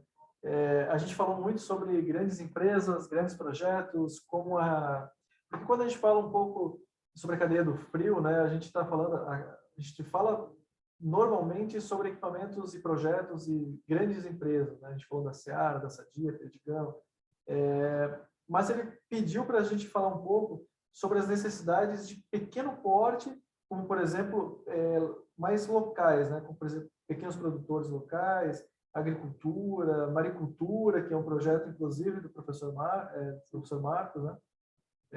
Dos pequenos negócios e como a cadeia do frio está atrelada a esses pequenos negócios. Show! O Marcos defendeu o doutorado dele recentemente, né? Ele desenvolveu um sistema de refrigeração para ostras, né? O estado de Santa Catarina é um dos maiores produtores de ostras de grande qualidade, né? E a questão do preço, muitas vezes, você perde preço por você não ter armazenamento. Então, ele criou, inclusive, ele patenteou, né, um equipamento para isso, né? Que pode realmente, a médio prazo, ser implementado, porque uma coisa é você ter o produto, o equipamento, depois é implementar numa escala comercial. Ser implementado, né, dentro depois, obviamente, de um redesenho, né, para ser assim execuível, né? Porque às vezes você faz um projeto de pesquisa, né, você tem preocupação muito mais acadêmica, né? Para você fazer o produto final, você tem que passar por um processo de retrabalhar, otimização, né? Então, eu acredito que, se implementado, Isso pode trazer agregação de valor para o setor de maricultura. Da mesma forma, a gente falou do pescador, né? Do pescado, né? Então, tem as empresas de pescado, as grandes, que são famosas aí no estado e tal, porque elas têm a tecnologia, têm a capacidade de refrigeração, né? E, com certeza, a pessoa que produz, sei lá, fica um exemplo, a pessoa produz coxinha para vender. De repente, ela não vai conseguir produzir, se ela for atender festinha de uma semana, não vai conseguir produzir todo dia 1000 coxinhas. Se ela não tiver um sistema de armazenagem, de congelamento e tal, ela não vai conseguir atender. E hoje em dia, com essa história de delivery e tal, quantas pessoas não estão fazendo isso? Não estão, vai ali, tu vai comprar 100 coxinhas, 50 quibe e tal, para uma festa de aniversário, vai dentro da caixinha, como uma pizza embaladinho, tal, congeladinho, você só bota lá no micro-ondas ou no forno e faz, não é isso? Então, é um mercado muito grande. Então, essa pessoa que às vezes fazia em pequena quantidade, se ela tiver um investimento numa pequena câmara fria, ela consegue aumentar muito a capacidade de produção. Isso vale. O cara, eu vou produzir agora, sei lá, sucos congelados. A pessoa pode fazer isso, né? Ou pizza congelada, ou mesmo hambúrguer congelado. Por que só os grandes mercados podem fazer isso? Uma pessoa comum poderia fazer. Claro que ela tem que atender todos os requisitos de higiene, né? A Anvisa vai ter as normas, a vigilância sanitária, tem toda norma certinha para quem produz alimento. Eu falo alimento que é o mais simples, né, da gente falar. Pão de queijo, por exemplo, né? Então, uma pessoa que tem essa capacidade de usar a tecnologia de refrigeração, ela pode gerar pequenos grandes negócios, de propaganda aí para a Globo, né? Entendeu? Acho que é isso que ele quer dizer, ou seja, tem espaço. Um exemplo do Edson, né, Edson Brito ali da Refrisul é isso. Pô, o pai dele era marceneiro, ele fez refrigeração e começou a fazer balcão frigorífico. Por que o cara não pode fazer equipamentos, né, para atender em pequena escala, sob demanda, customizados? É possível fazer. Só que para isso tem que ter conhecimento técnico, tem que ter o espírito empreendedor, né, e tem que ter, muitas vezes, financiamento. Aí está o detalhe, né? Que muitas vezes a pessoa tem uma grande ideia, mas não tem capital, né? Então, às vezes, ela se alia alguém que tem capital ou busca o microcrédito, né? E às vezes não são muito caros. Às vezes, com um pequeno volume de recursos, você pode realmente fazer um bom negócio. Bacana. Inclusive, para dar um exemplo, um dos alunos que está assistindo aqui, o Enir, né? Enquanto a gente estava numa unidade curricular falando sobre refrigeração e ar-condicionado, ele falou, pô, eu me interessei bastante, tem um cara que trabalha na minha rua com instalação de ar-condicionado, eu vou lá na casa dele fim de semana e ele tem um monte de equipamento lá, ele me mostra como é que funciona, e aí é que começa uma futura Clemar, é aí que começa uma futura empresa de refrigeração, seja dentro de um nicho ou qualquer que seja, né? Muito bacana. Agora, falando um pouco também sobre a questão, continuando no gancho da questão dos estudos, né? Tu trouxe um outro livro hoje que a gente ainda não falou, né? Não sei se tu quer falar um pouco sobre ele. Vou mostrar só, porque a gente, às vezes... isso aqui é um livro muito utilizado nos Estados Unidos, né? Que a gente acabou importando. E ele é um livro seguinte, que ele é padrão, como fosse a Bíblia do refrigerista americano. E aí eu queria só mostrar uma diferença que tem em relação ao Brasil, que lá nos Estados Unidos, primeiro, a educação o cara pode exercer por estado. É como se ele tem que fazer uma prova, como a OAB, uma prova depois para certificar. Para ele exercer a refrigeração, não é que nem aqui qualquer um exerce. Ele tem que ter um certificado dessa estadual. Em cada estado tem uma prova. E o conteúdo dessa prova está nesse manual. Então, os cursos de refrigeração, a base dessa prova é esse manual aqui. E não é que nem aqui o cara tem um diploma de técnico e pode exercer o Brasil todo. Na verdade, lá, ele faz o curso, mas ele só vai conseguir exercer se passar na prova. E aí a prova tem toda a preocupação ambiental, com qualidade do ar, questão de fluidos, né, de segurança, né? Então ele aborda tudo. E esse livro aqui é um livro clássico, né, que quem quiser se especializar, né, tá aqui uma Bíblia da refrigeração usada nos Estados Unidos. Aliás, eu estava analisando alguns números antes de vir falar aqui com o Alex. Os Estados Unidos têm 330 milhões de habitantes, mais ou menos, o Brasil tem 210 aproximadamente. Eles têm uma capacidade instalada. Olha, apesar da população americana ser 1,5 vezes, mais ou menos, a população brasileira, eles têm uma capacidade de refrigeração em volume de tonelada de refrigeração da ordem de 8 vezes a do Brasil. Nossa! Só para ter uma ideia. Então, a gente tem ali, eu estava vendo os números, que eles têm 116 milhões de metros cúbicos de câmara fria, e nós temos na ordem de 16 milhões de metro cúbico. Então, só para ordem de grandeza, né? Então, só para ver que a gente tem muito que evoluir. Por que eles têm tanto? Porque é um país que tem realmente um mercado consumidor forte, interno, exporta muito também, e, obviamente, tem uma cadeia do frio muito mais bem estruturada. É só para mostrar que a gente ainda pode chegar lá. Né? A gente tem que continuar investindo. O setor de refrigeração cresce aí, todo ano, 20%, 30%. Né? Eu peguei um dado da Brava, vende-se da ordem de 3, 4 milhões de splits por ano. Caramba! Né? O nosso agronegócio, o congelado, representa uma parcela significativa do PIB do Brasil. Aliás, o que salvou a balança comercial nesses últimos anos é o agronegócio, você sabe disso. Por isso que a gente está com o dólar alto, né? Quem se beneficia? Né? Então, a exportação de congelados é uma das nossas forças. Né? Acho que nós somos o segundo país do mundo em produção de alimentos, exportação de alimentos. Mas o Brasil ele pode aproveitar esse potencial que é o nosso agronegócio para desenvolver tecnologia, como, por exemplo, na cadeia do frio, para atender esse grande negócio, mas é um desenvolvimento tecnológico. Tem que agregar valor. Por exemplo, você sabia que a gente exporta boi vivo em navio? Não sabia. Isso é um absurdo. É um absurdo. Boi vivo. Pode procurar. Caramba, essa eu não sabia. Pô, aí complica, né?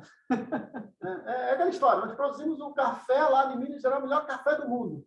Mas quem faz todo o processamento é a Nestlé, né? Uhum. E aí a gente depois compra de volta o processado, 10 vezes o valor do preço. É valor agregado. Né? Então, a cadeia do frio passa pelo mesmo processo. A gente tem que agregar valor aos produtos.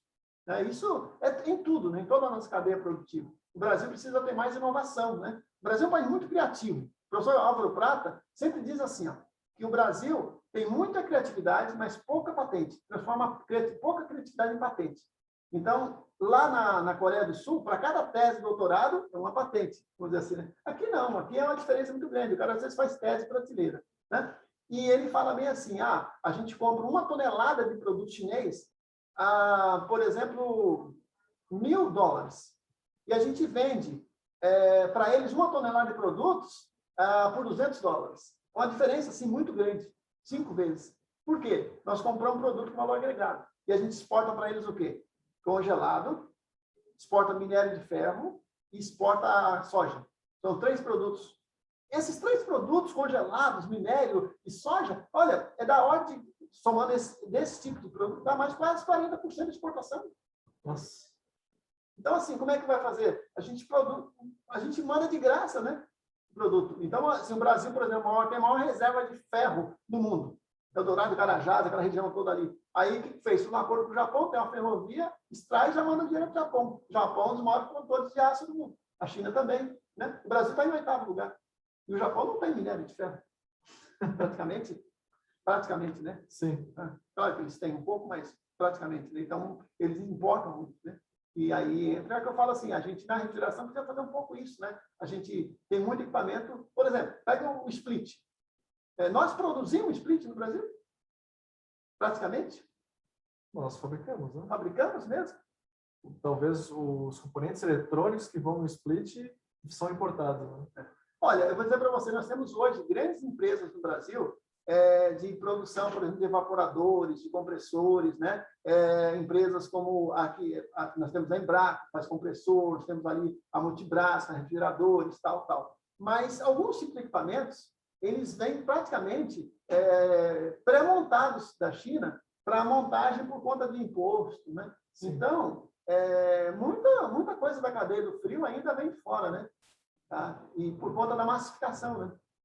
Do preço. Então, fica difícil competir, né? Com a mão de obra e a desregulamentação da China, né?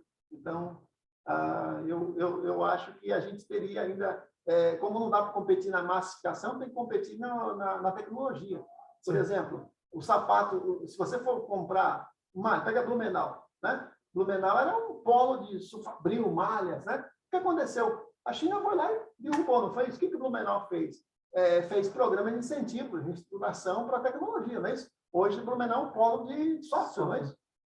Então, teve que se reinventar, porque não dá para competir em grande quantidade. Aí você pega o sapato. A indústria de calçado de frango do Brasil, em vários lugares, quebraram, porque a China traz o sapato barato, tênis barato. O que eles não conseguem fazer? O sapato fino feminino. Pega em Santa Catarina, tem um monte de empresa de sapato fino. para mulheres, sapatos de alta qualidade, valor agregado alto. Isso não consegue evitar. Eles não conseguem trazer aqui, no gosto da brasileira. Entendi. Entendeu? Então, assim, se você for competir com a China com massificação, não vai ganhar nunca. Né? Eu queria aproveitar que tu falou um pouco de patente, porque uma das coisas que muitas vezes, enquanto o aluno está na academia, ele não percebe a importância que ele tem de, por exemplo, fazer os registros, seja em formato de patente ou artigo. Né? E, bom, já está com 30 anos de refrigeração, né? Foi 30 anos ou 30 anos? Quase 30 anos de refrigeração. Já consegue entender e compreender a importância disso. Né? Mas tu pode, de repente, reforçar isso com os alunos que estão assistindo a gente, a importância de escrever. Né? Seja um artigo, seja no próprio TCC, ou seja um artigo de desenvolvimento durante a atividade da graduação, do mestrado, escrever e registrar as informações. Olha, você fala em patente, né? O Joaquim, por exemplo, deve ter algumas patentes já, né? Ele ajudou ao longo do tempo a criar o mobile também e tal, o Marco Garcia, o Anastácio e tal, né? Então, realmente é uma oportunidade. Muitas vezes o doutorado está associado a isso, né? Eu vejo que durante a graduação você aprende, de alguma forma, a escrever, a ler artigos, né? E você começa a entrar nesse mundo do registro, né? Porque a academia, a metodologia científica, ela garante, pelo menos, que você referencie o outro, né? Não adianta eu chegar aqui e falar uma coisa para vocês que não tem referência. E a academia não deixa isso acontecer. Não é no achismo, né? Então, a academia, ela é uma rede. Todo conhecimento ele é referenciado em relação ao outro. Então, isso dá uma segurança, né? De que aquele conhecimento não é um chute, né? É baseado no experimento, né? Num teste, né? E você pode, muitas vezes você pega ali uma tese, né? Quando você pega e vai estudar metodologia científica, a primeira coisa que você aprende, poxa, você vai estudar um assunto, faz uma revisão bibliográfica. Primeiro, descobre o que outras pessoas já estudaram em relação àquele assunto. Então, aí no final de cada tese, dissertação, ou TCC, ou monografia, está lá assuntos que poderiam ser estudados. A pessoa sempre dá uma dica, porque ela vai até um ponto, ela exaure aquele assunto dentro da capacidade do tempo, porque um mestrado é 1 ano e meio, 1 ano para produzir uma tese, 2 anos e meio, 3 anos, né? Então, ninguém nunca vai esgotar todos os assuntos. Ele pega um assunto e vai trabalhar com a referência bibliográfica e tal. Então, se você quer se especializar no assunto, primeira coisa, faça uma revisão bibliográfica daquele assunto, descobre aquilo que não foi ainda pesquisado, principalmente porque, no final, os especialistas naquele assunto vão dizer isso, né? E ali é um gancho para você começar uma pesquisa e talvez criar algo inédito, né? Porque o doutorado exige o ineditismo, né? Enquanto uma monografia, um mestrado não exige isso, mas o doutorado precisa ser algo inédito. Agora, tem gente que é boa para o trabalho mais laboral, para criar equipamento. Tem gente que tem uma facilidade de criação de equipamento, de máquina, que é incrível, que é um tipo de inteligência, né? E tem gente que tem um conhecimento mais abstrato, né? E que pode ser que ele não vá conseguir criar uma máquina nova, mas ele pode, por exemplo, aperfeiçoar um projeto, por exemplo, esse projeto aqui. Às vezes a gente sempre resolve o problema primeiro com imitação, né? A inovação começa por imitação. Ele faz, ele vê, o outro fez, vou fazer melhor, tal. Então, eu acredito, assim, que uma forma de você querer aprender e inovar na área, primeiro, é conhecer o que tem. Né? Quantas vezes a pessoa pensa, eu podia fazer isso, mas alguém já fez. Então, tu tem que saber o que não foi feito, né? Aí isso pode gerar uma patente, pode gerar um artigo também, né? Mas até mesmo eu já vi muitos artigos, por exemplo, de revisão bibliográfica. O cara vai lá, faz o estado da arte da refrigeração, também é bom. Né? O que é um livro, se não é, por exemplo, o estado da arte da refrigeração? Eu não inventei nada disso aqui. Isso aqui é tudo conhecimento da humanidade como um todo. Eu apenas organizei esse conhecimento de uma forma didática, com começo, meio e fim. Quer dizer, não tem fim, é só uma introdução. Por isso que eu não tenho nem coragem de dizer que a tecnologia é a introdução à tecnologia. Porque a tecnologia da refrigeração é vastíssima. Então, ali eu dou linhas gerais. É uma forma também de organizar, é um direito autoral. Né? Então, é um trabalho inédito, obviamente mais baseado em centenas de livros de cientistas que produziram antes, né? Que criaram isso aqui. Então, você pode atacar em qualquer área. Né? Perfeito.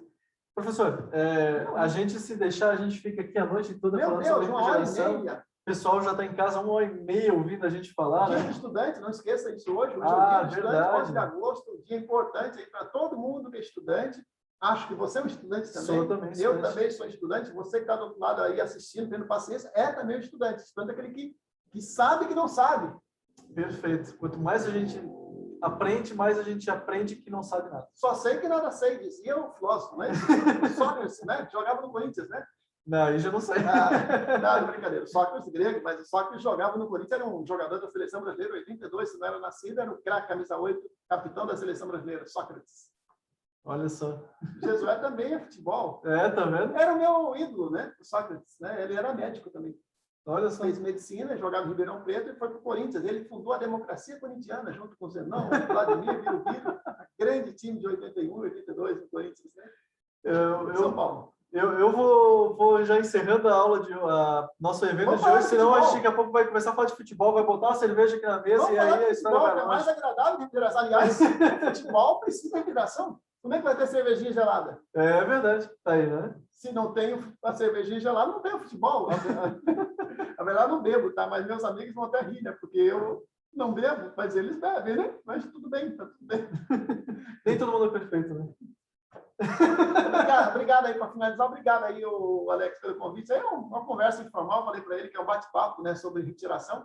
Evidentemente que a gente só abordou aqui em linhas gerais, né?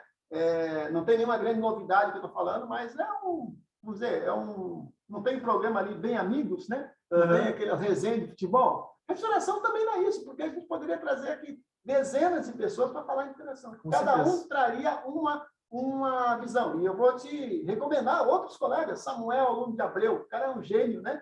Você pode trazer aqui o Maurício Nato Lopes, pode trazer o especialista aqui na Pedra Branca, que trabalha com o Hermes, né? Que trabalha com a refrigeração de câmara fria, o Roger Faria, o Emiliano Rocha, o James Matos, que trabalha aqui no Clemato também, né? Então, só uma lista de pessoas, né? O Rafael Abreu, que foi nosso estudante, o Guilherme. Cara, está cheio de pessoas fantásticas, né? Para você conversar, que com certeza cada uma delas vai trazer um gancho, vai trazer uma visão do setor de interação. O Edson Brito, não Edson, da Refrisul, que criou a Refrisul. Imagina. Poxa, ia ser uma honra ter. O Jefferson da Migrare, que pegou e começou a trazer container de split, criou a marca dele. Todo mundo está trazendo ar-condicionado importado da China. O que ele fez? Trouxe, montou e criou a marca dele. Olha só. A Migrare começou assim. A Migrare. Então, assim, é o Jefferson Miller dos Anjos. Dei aula para ele em 93, primeiro aluno meu. Deu cobaia lá em 93. Então, assim, cara, tá cheio de gente muito legal que você pode conversar. Agora, com essa história de webconferência, pode conversar à distância. Né? Tem aí alunos que, por exemplo, trabalham na Europa, né? Tem alunos que trabalham no Brasil todo. Aliás, tem poucas escolas de refrigeração no Brasil, os técnicos. Então, esse é um orgulho nosso. A gente, hoje, tem alunos espalhados no Brasil afora, por conta do FIC e AD. Né? Ah, sim. Foi o primeiro curso de educação à distância do IPS. Lá em 2001 começamos. 2001. Um curso pequeno, nunca foi um curso grande de especialização, um curso de formação inicial continuada. Exatamente para pessoas que não têm condição de ir para a escola, que não foram atrás da escola, mas que queriam a formação. Né? E a gente conseguiu disseminar. É claro que nada substitui a prática. Refrigeração, o cara tem que botar a mão na massa. Tá? O técnico tem que estar lá, tem que ir para o laboratório. Mas para a pessoa que trabalha na área já, e faz todo dia, mas ela não sabe por que ela faz, o curso é bom. Porque ele dá para ele o porquê que ele faz aquilo. É um aprendizado continuado. Né? Fechou. Obrigado. Pessoal, muito obrigado para todos que ficaram até aqui. Depois, logo daqui a pouco... O Marcos e o Samuel e o Joaquim e o Babai, deve ser, né? Os quatro que estão aí. meus amigos, né? Não, tem bastante gente. A Suárez, minha esposa também, tem que estar aqui, ó. Ela é para assistir, né? Tá vendo? Ela tá todo mundo, cada um 5 aplicativos, 5 dispositivos para dar bastante volta. Claro que sim. Pessoal, eu vou colocar aqui daqui a pouco os links para vocês tirarem os certificados também.